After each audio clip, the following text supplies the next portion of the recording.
And satisfies NBA players. Says, did you see the dog with tools incident? No, I haven't, brother. I don't follow dog with stuff. But let me know what you saw anyway. So, guys, today we're going to talk about USDT. A brother shared some news on Discord regarding USDT being delisted from crypto.com. Another brother shared the article regarding USDT and 9 other stable coins being delisted because of the Mica rules in Europe. And of course, I've used the title as that as well. So Mica and what do you call this? Federal Reserve. Now, let's talk about Federal Reserve. But before we get into this, my name is Sham. This is UX5. The truth is always out there, as I always say. But this video is not going to be based on facts and this, that, whatever. It's mostly going to be my opinion. So do take it with a pinch of salt. And of course, none of this is going to be financial advice. So I just want to get that out of the way before I get into this video, because I think a lot of people might take some of the stuff complete wrong way, out of context, if I don't clarify myself. So I hope you guys understand. If you're new here for the first time, do consider subscribing, smash that like button, hit that subscribe, and let's go for it. SM, nice to see you, my brother.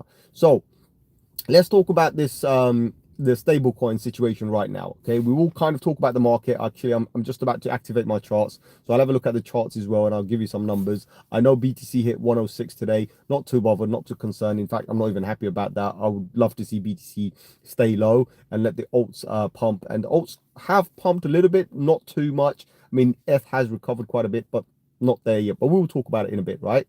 So let's talk about the current stablecoin situation. So of course, we know that a lot of the exchanges and whatnot, regulated exchanges especially, right, have been asked by Mica. I forgot what they stand for, but it's in Europe, MICA.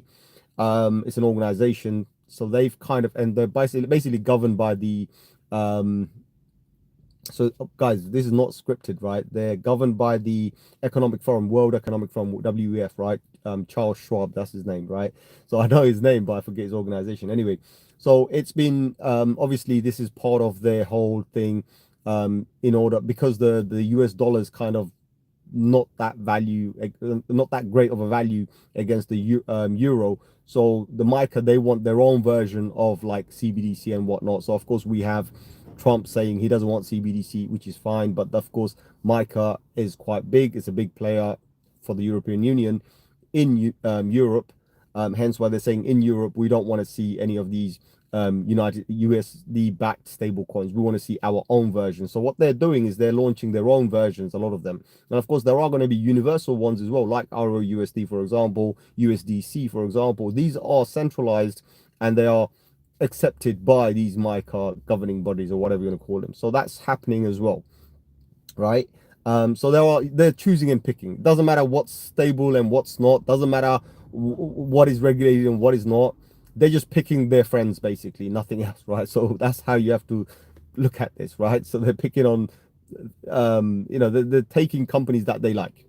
Let's just say, put it this way, any companies who have adhered to whatever terms and conditions they set, right, including Federal Reserve as well, whatever conditions they set on those companies for KYC, XYZ, whatever, if they don't adhere to it, then yeah, they don't want you anymore. So that's what they're doing. And of course, when you look at exchanges, I know everyone jumps on it and says, oh, crypto.com's delisting it, Coinbase is going to delist it, Binance is going to delist it.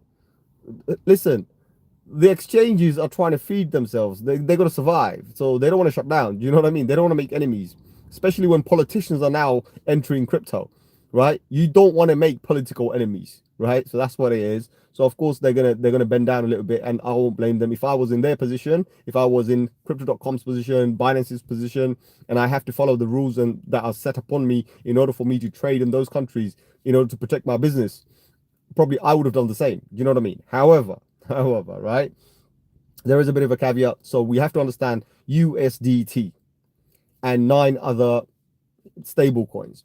What will happen to them, right? What's the probability of something happening to them? I mean, what do we think that might happen?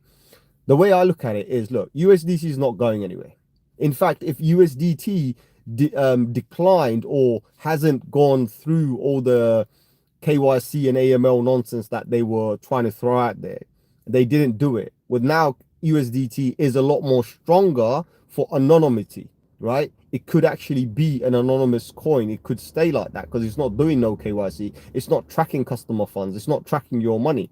Do you know what I mean? So when you work with these centralized organizations or centralized companies or whatever the banks or whatever these MiCA rules are or Federal Reserve rules are, right? Because of course they just want to track you. They know they can track you with stable coins just like as any other thing. And of course, if they had the CBDC, then they have full control.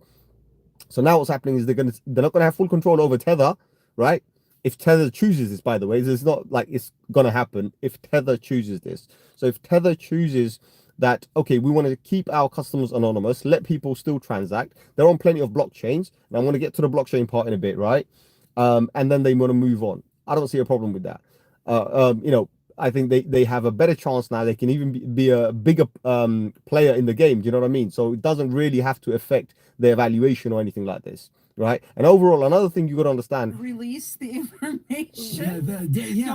Sorry, I don't know what's going on. Right, guys, let me know if the audio is good. I don't know what happened because that's not supposed to happen. That's my Spotify. It shouldn't be playing right now, right? So me on a recording, Spotify shouldn't have been playing. Anyway, so let me know how the audio is, by the way, guys, and the video is, right? So what I'm saying is with Tether being delisted, it's now got a better position to be a lot more stronger and actually be a stronger decentralized, fully decentralized stablecoin for everybody else to trade everywhere else, right? Release the information. Which information, brother? What are you talking about? I don't know what you're talking about. What information? So anyway, so that's what I feel. Anyway, that's how I'm looking at it, right? With USDT. Now, of course, when it comes to crypto.com and all of that, as I said, like, what the hell is going on? My Spotify. Oh, it's just this paranormal report here. Listen, I hope we're wrong. I hope we are. It's just a talk show. I listen to talk shows, paranormal. This one's called Jim and Dar Harold. The paranormal. Hold on, it's coming. Paranormal report. So yeah, it's just random stuff on Spotify, bro. It's just random stuff. There's nothing interesting. I mean, if you can hear it, yeah, go for it. You can hear these. Be such a breath of fresh air. Somebody in the government tells us the real deal. But that's true. Well, I guess there's some people in the government in terms of first responders who maybe had a little run. So they're talking about the recent California fire, basically. So this show is literally just starting. I know exactly what it is. It's about to start, but they're talking about all the fires that happen in California and how a lot of rich people ended up losing homes. But what people didn't realize that wasn't on the news is how many poor people there are in that area too, right?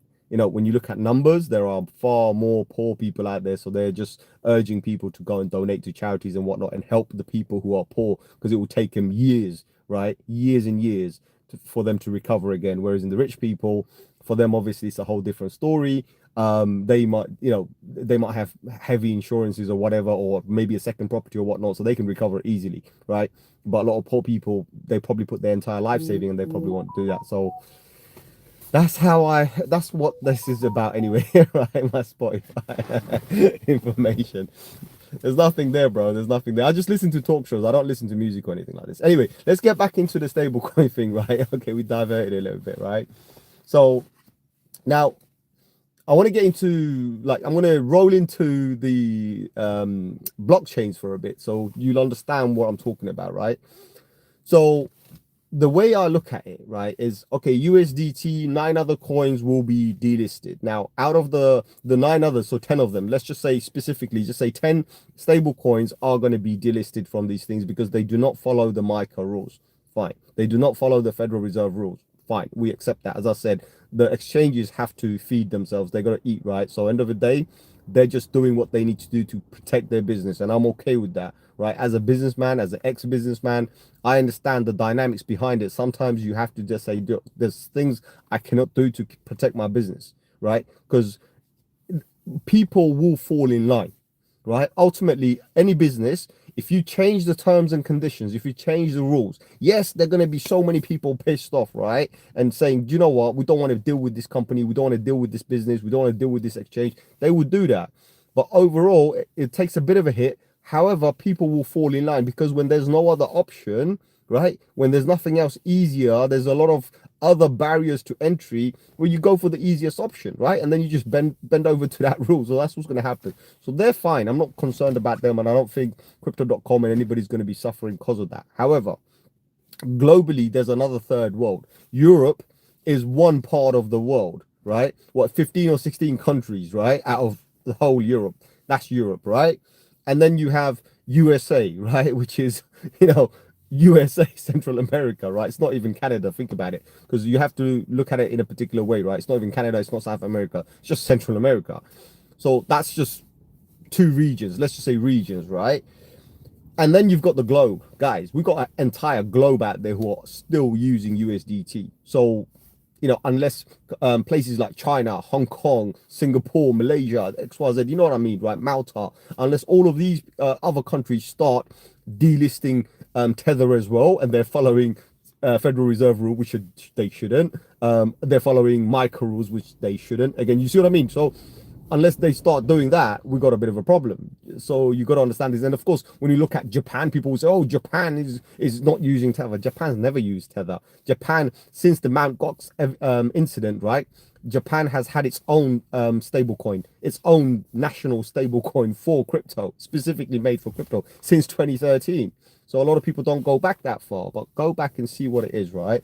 So that's the situation. Now, of course, there's an entire globe out there, and there's billions and billions of people, right? When you talk about it, right? When you look at the global population, you'll see a lot of the people outside. So I think Tether's going to be fine, and other stable coins are also going to be fine. Now, let's get into the blockchain part. The thing that would worry me the most, right? Tether's on multiple blockchains. If any of these centralized blue chip, right? The blue chip centralized blockchains that we have Tether functioning on, if they say we're going to delist it, there's a problem. Right? So if Tron, for example, fairly centralized, Tron says we're not going to use Tether anymore, we're going to use USDC or RUSD, we got a problem for Tether. If Solana turns around and says, "Oh, no, you can't send Tether on this anymore, right? We're only going to do USDC from now on," because they already do it anyway, you got a problem. You see what I mean? So when USDT is taken off blockchains, start panicking. Until then, I'm still trading USDT. I'm still holding USDT. You guys mentioned it today. I wasn't even aware. I'm still holding USDT. Recently, I just dumped a whole bunch of Crow. I mentioned this. So I've got a whole bunch of USDT. I'm holding on to it. I don't feel any fear that it's going to go anywhere. And ultimately, even if the valuation drops, like the total market capitalization of USDT currently sitting at what, 130 or 40 billion dollars, if that drops by 10, 15, 20 billion dollars, guess what? Your one USDT is still worth one USDT. It's not a lunar type of an algorithm. It's not made like that. So we should be okay. I'm not going to be panicking about that. As I said, the only thing that would set panic is if the blockchain start dropping it. So be cautious about that. Other than that, I think we're all good. I'm not too concerned, right? And I know the other 9 coins they want to get rid of. I know what they are. Come on, we all know what they are, right? Like different. There are other companies out there, other people out there who have their own stable coins. They're not high on the market cap. You won't even see them there. They're like a couple of billion. Some of them even a couple of $100 million, right? So they're all going to be gone now because they don't want decentralized. They want these coins to report full KYC. That's the problem. You see what I mean? That's what it is. They want to take control. They were trying to do it with cbdc. Trump put a plug on it for 4 years. At least we know we're still safe for 4 years, right? And everybody else around the world wants a global reset. They want a global currency reset. They want to take complete control over your finances. So it's us against them, and and so on and so forth. So that's what's happening anyway. So let's see where it goes. Other than that, there's really nothing else we can say. Now let's talk about the market, which is quite weird because my device normally doesn't jump into this. But anyway, let's talk about the market. So market's currently sitting at $3.51 trillion. Yesterday it was at $3.47 trillion when I spoke, and then we did dip a little bit and then pump back up again, which is great. Currently we're sitting at $105,000. Yesterday we were at $104,000, or close to $105,000, I believe. Ethereum has done a nice little pump today. It did almost a 5% pump, gone back to 3,260 right now as I'm speaking right now on this live. Crow's was at 12 cents and something. Now it's at 13 something. Really not too fussed about it unless Crow goes to like 26 or something. So it has to double from here. Then we would definitely look at that. Say has recovered a bit. Usually has a little bit of a dump middle of the month, but of course this month it had last week, like Monday, we had a bigger dump because of the DeepSeek AI issue. So it dumped quite a bit, so it is what it is. I'm not going to talk too much about that. XRP is looking strong on the charts, hasn't done anything yet, but last week it kind of helped it bring the RSI and the stochastic RSI back to a reset position. And then last few days it's been kind of pumping up, right? So it's been kind of pushing on the positive side, and so far it's flipped bullish. So now we know we've got bullishness, right? So on XRP, I wouldn't give you a timeline. It's going to be a short one, but it's good, right? Volatility is good. That's all I'm going to say. I see bubble here. Nice, my brother. Nice to see you, right? So volatility is good. All right, there are some other coins I'm using as indicators to see what's going on, but recent dump wasn't good for most of the crypto. Let's just put it this way. Most of the altcoins, it wasn't good. BTC's been fine. It's not doing anything. Like today, for example, yesterday we were at 59.59. All right, I think it was 59.59 was the total dominance. Today is at 59.26. So dominance really hasn't changed. BTC is still holding too strong. We definitely want BTC to stop, right, and let the alt start pumping, right? So I think Donald Trump, if it's true, right, if it's true, Bobby shared it, the executive order, so he wants it moving from the 1st of February. Great, let's all move it from the 1st of February. I think that's going to be good. So recently I've been kind of positioning myself. I did kind of announce this as well on Discord, that I've kind of taken up a position on XRP as well. So there's a few coins I'm looking at, and I'm looking at the ones with the bigger probability. And I think Faisal, he's not here right now. He mentioned something as well. Bobby, look at those ISO 2022 or whatever they call, right? ISO 022 or whatever. Look at some of those like HBAR, XDC, and all of those. Keep an eye on all of those, right? Yes, they dumped. Look, there's nothing we could do when they dump, right? So as I said in the beginning of this video, this is not a financial advice, right? We can't help when the market dips. We can't help that. But what we can do is when the market dips, take positions, right? We take positions with a stop loss, because when the market dips, there's only one direction it's going to go up. Now, it might go up 5%, 10%, 20%, or even 1x, 2x, or 10x, right? We don't know. But look, you know, the probability of it after a dump, we can expect a pump. So based on that theory, based on that probability, because we know that that's how it's going to happen, we can then take a position and start taking some of those gains. There's no harm if we stop looking for the 2x, 3x, 10x, and 20x's, right? And focus on the 5%, 10%, 20%. You could sit there and make 5, 10%, 20% per day. It's a crypto. Volatility is the king. XRP looks so good. Why? Because the volatility is finally coming. Because XRP for many years, since 2017, XRP hasn't had this type of volatility, right? Finally, this volatility is coming in. In fact, when we broke out, that was okay. It was a parabola. It wasn't even volatile. It was a parabola. It was perfectly on prediction. But now the volatility is coming. And volatility is king, by the way. Volatility makes you the money. So that's what you got to understand. Whichever coin is the most volatile, be on that. Be on that. Buy the dip on that and sell the pump on that. Those are the ones that are going to make you money. Everything else, when they not volatile, they become stable. What's the point? It's just stable, right? Okay, you can, you know, you jump out of a USD today, you can jump back in tomorrow. So BTC is kind of becoming more and more stable, right? So I'm not too concerned about it. I would love to see a big dump, right? But I'm just saying that I wouldn't really want to see a dump now, because of course the alts are going to bleed out completely. We don't want to see that. So we're in a bad position right now. Believe it or not, we are in an absolute bad position, guys. We definitely want to see BTC just stop, let the alts pump a little bit more. Even if some of the alts do a 1x, 2x, that's a good thing. So if BTC dumps a little bit, they don't suffer as much, because many freaking blue chips and all the other top-notch coins from like 2017, 2020, 2021, they haven't done anything. They haven't recovered back to their previous all-time high, while BTC is breaking new records, right? We don't want to see that. We want to see BTC break your record, do whatever, stop, don't move anymore. Let the alts pump.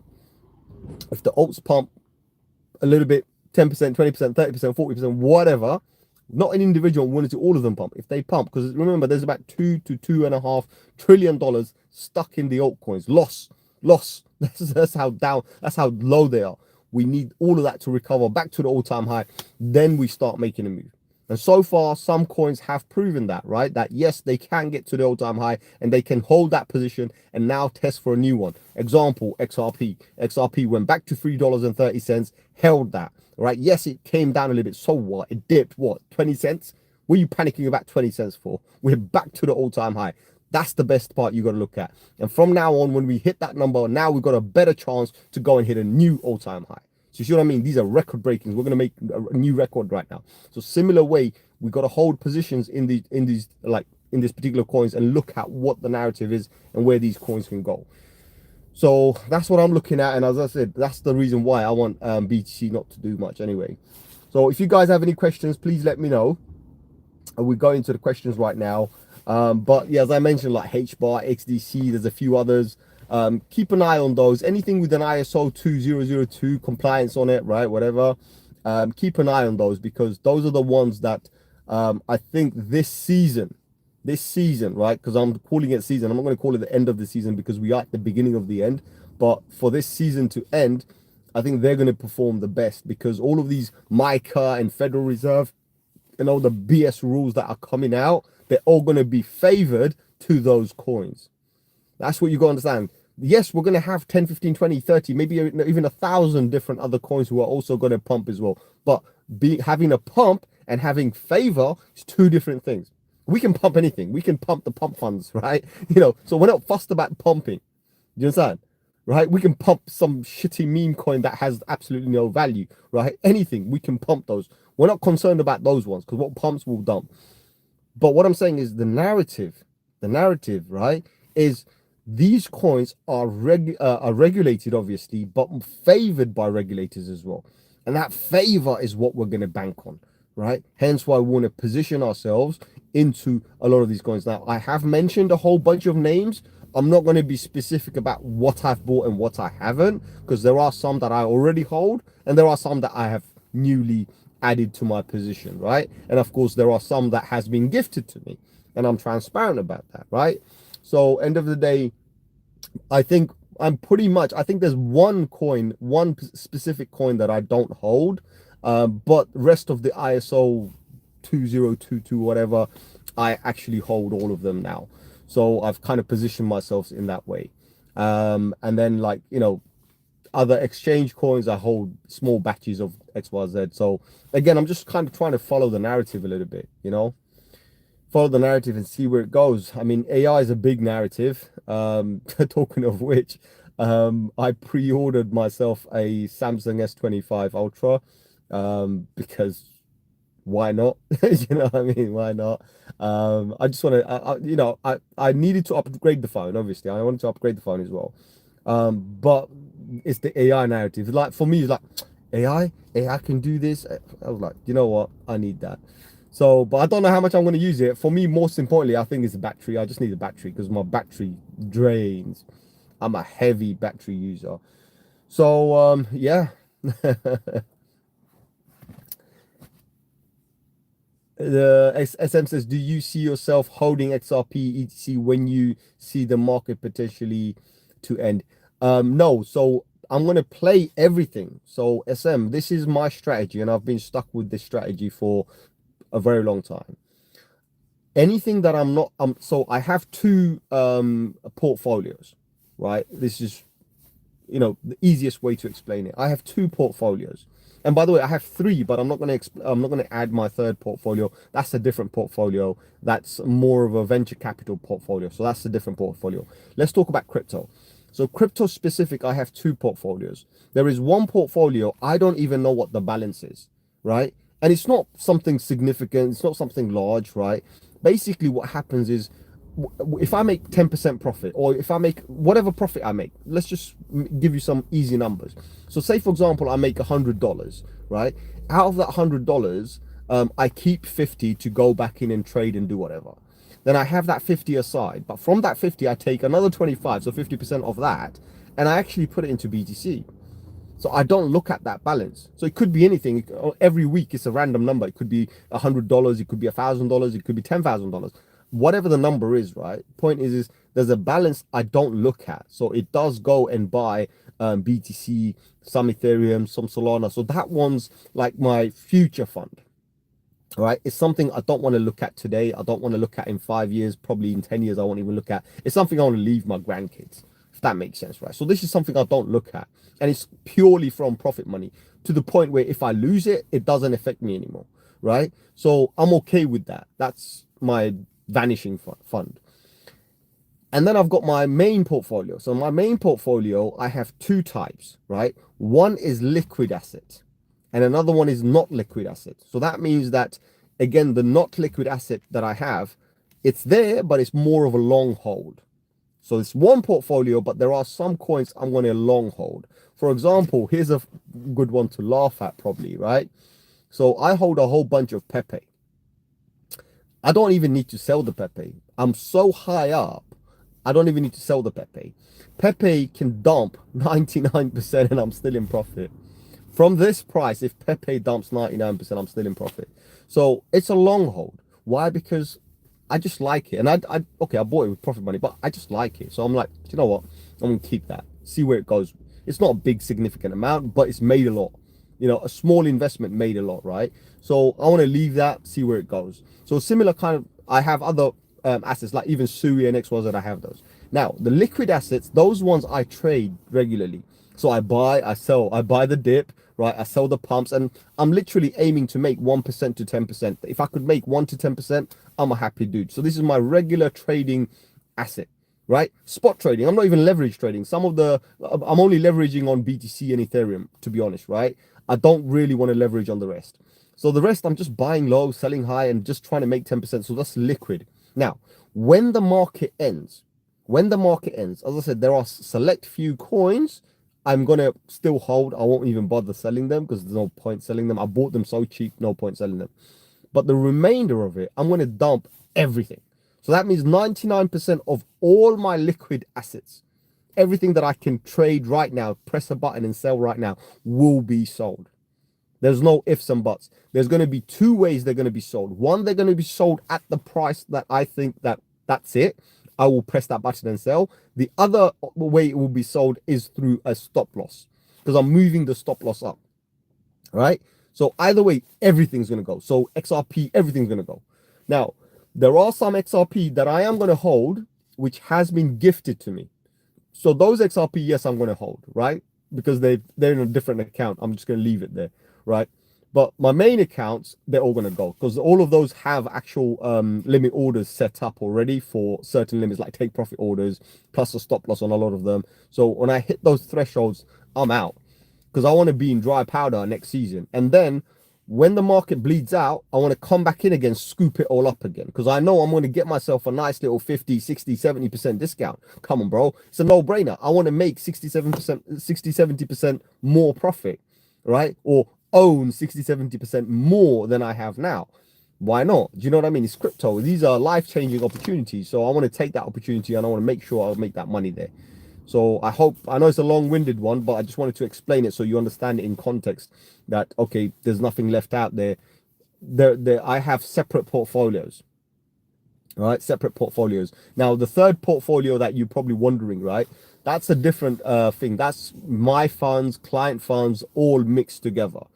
That's more of a collaborative trading fund, right? So technically that fund is always liquid, right? Technically it's always liquid. However, we do take the profits and we do lock it down. So when we make profits, there's an option. A lot of the clients have an option where they can take the funds, do whatever they want. So basically, I'll give you a rough example.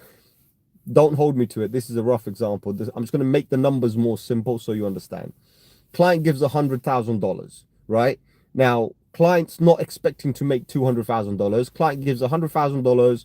We have a arrangement. It's like, okay, I'm going to give you 10% at the end of the year. So we make 10% at the end of the year. Guaranteed the client gets that. He can now take his 100K, take his 10 grand and walk away. Do you know what I mean? So he's made 10% with his 100 grand. He's a happy guy. He didn't have to do anything. We did all the work. There's no other fees or anything. He walks away. He's a happy chap, right? However, when the 100K was there, it probably did a 2x.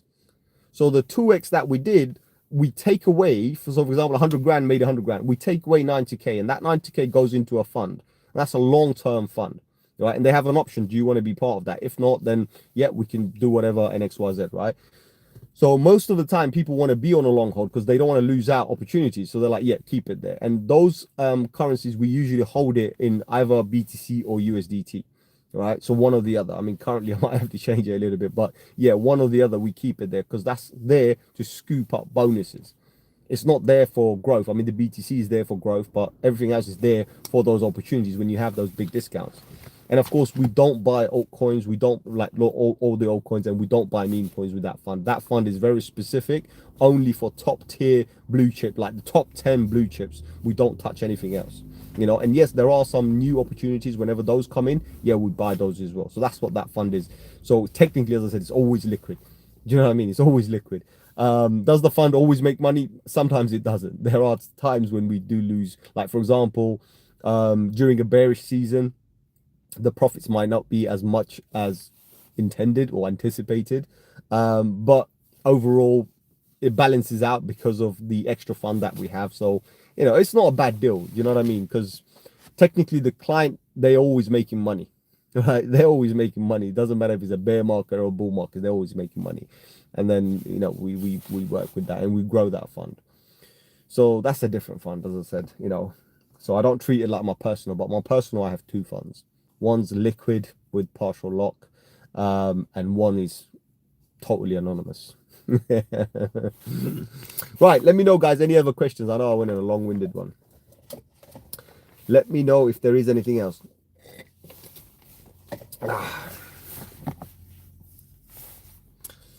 Who's here? Say hi, don't be shy.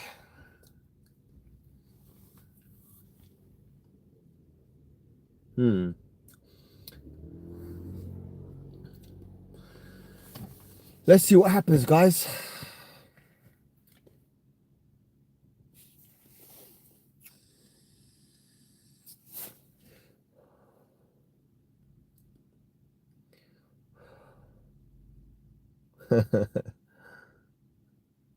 Bubble, do you have any question? Let me know, my brother. I know most of the boys aren't here today, because obviously this is not the usual time we do a live stream, but this is live. So if you're here, feel free to say hi. If you're here for the first time, my name is Sham. This is your X-File. The truth is always out there.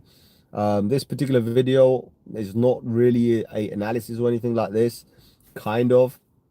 But I just want to give my kind of 2 cents and a bit of a theory on what I feel about Tether, and the other coins that are going to be delisted. I'm not sure about the other 9 coins. Maybe they survive, maybe they don't, but Tether can definitely survive. It can thrive, but depends on the choices it makes. And as I said, the only time I will panic is if there is a single announcement that a specific blockchain is about to delist Tether. Then Tether's in trouble, because that's the only way you can kick Tether out, right? If the blockchains say we don't want it, then there's a problem, you know. But then that also proves that blockchain is not a blockchain you want to be on. Do you know what I mean? That also proves that blockchain is going to be fully freaking centralized, under centralized control, centralized authority. So keep an eye on that, because you never know, some of the top tier blockchains that we trust could end up being the bloody wolf in sheepskin, you know what I mean? And could literally bite us back. So you got to be careful about that. You know, I know a lot of people are pushing for the ROUSD and XRP, which is fine. I ain't got a problem with that. But I know what's going to happen. The level of centralization that's coming is just going to be another thing. I mean, the thing I fear the most, and I hope it doesn't happen, is imagine you have $100,000, $1 million in ROUSD or USDC. Those are two. I'm not picking on one. I'm just picking on all of the centralized one. You have that, and one day you wake up, and for whatever reason, because the government suspects you of something, anything, right? And you wake up in the morning, and boom, your balance is gone, vanished, or your balance is there, it's just frozen, right? That's what I fear, right? Because that's how it becomes an authoritative blockchain, and they have now full control over your funds, We don't want that. We want freedom, right? We want freedom. We can go wherever we want, be wherever we want, spend it wherever we want, as long as you remember your seed phrase. Delete the wallet, go and get another wallet. It doesn't matter. That's what we want, the freedom that we have in cryptocurrency, right? Decentralization gives us that freedom, and unfortunately with centralization we're going to lose all of that. So that's what I'm worried about. SM says, thanks, bro. I appreciate the live. Anytime, my brother. I told you, I know our timetables are kind of different right now, but if you ever want anything, man, anything, right, just let me know. I'm here for you guys. Bubble, everybody, right? Whoever's here. Remember, I'm always here for you guys, so feel free to let me know. And if I'm free, I'll jump on. Of course, if I'm not, I'll tell you I'm not. You know what I mean? You know how I am, right? I'm straight up, end of the day. So that's what I'm seeing, guys. You know, let's see what happens. But so far, remember the other day when I gave that signal about the BTC, right? I think it was yesterday or the day before I gave that signal. It's looking strong, looking strong. It might even go and test it either this week or well, this week's almost finished, but next week definitely it's going to test that all-time high again, and possibly even create a new all-time high, which is what we don't want. All right, we don't want that. So I hope you understand that we need the alts to move. You know, as I explained, I don't know if I explained it yesterday or on the Discord, I can't remember, but we could potentially do a 10x on an altcoin compared to a 1x on BTC, right? Or maybe a 2x on BTC. So do you want 2x on BTC, or do you want a 10x on altcoins, or potentially even more? Do you know what I mean? So overall, we will potentially make a lot more in the altcoins. So do the maths. So yeah, other than that, like, share, subscribe if you haven't already. My name is Sham. This is UX5. The truth is always out there, and as always, I appreciate all of you guys who come here, especially on the chats and everything. I do appreciate you. Lots of love and respect. So I'm going to end the show here right now, and if you like what you're seeing, feel free to check out some of the links. There is one link there for the crypto calls. Please don't click that link. It's not live yet. We haven't activated it yet. I was planning to activate it, but decided not to right now. I'm still thinking about it because I didn't see much interest from the community. So I'm not going to waste my time doing it. Of course, it's not a waste of time, right? Even if one person gets value out of it, that's been worth it, right? But unless that person comes up to me and says, bro, I'm the only, I would happily be the only one there, then fair play, I would probably start it. But you know, with the level of interest that I got, it's not worth it. Not worth wasting time, because it's not just me. There's another person involved as well, and there's going to be 2 people putting their effort in there, time and effort. And if you know, if it's not going to be rewarding, what can you do? You know what I mean? That's one of the reasons why I probably should delete that link. I'm going to delete that link later on anyway, but don't click that link. Right, just anything to do with Discord and whatnot is good, but don't click the other link. So other than that, guys, I'm gonna catch you on another one very soon. Adios, my amigos.